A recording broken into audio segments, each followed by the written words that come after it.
Lei perché racconta subito di essere ebrea? Perché è vero. Una risposta semplice e sciocca, signorina Tana di Lupo. Eh, Wolfgang vuol dire questo. Vous voulez une réponse plus intelligente, plus de théâtre. Perché al mattino, guardando gli alberi, la rugiada, il cielo, io so di essere ebrea. Perché detesto le razze che si conoscono male. Detesto la mia razza che si crede felice, uguale e dimenticata dalla sfortuna. E questo a cosa la porta? A essere me stessa, cioè diversa. Sa cosa diceva mio padre? Me lo immagino. Cerca di non farti notare. Se sarai il primo della classe ti farai dei nemici. Se sarai l'ultimo ti disprezzeranno. Una media onestà e farsi dimenticare. Noi invece nessuno ci dimentica. Lei da dove viene? Dalla Russia.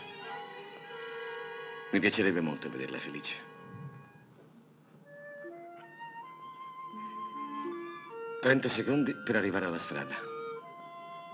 30 secondi per offrirle la felicità, beh, è poco. E non parliamo del piacere. Non basterebbe tutta una vita. Credevo fosse il contrario. Oh, in proposito sono state dette tante cose. Ma la felicità è soltanto l'attimo, un riflesso di sole sull'acqua. Nel migliore dei casi un lungo seguito di attimi. Il piacere invece richiede riflessione. Ci vuole tempo, calma, intenzione. È da gente ricca il piacere. Lei chi è qui? Tutto. È tutto mio. È il mio impero. Posso offrirle Parigi. La ringrazio, sarebbe troppo. Io vorrei soltanto essere felice.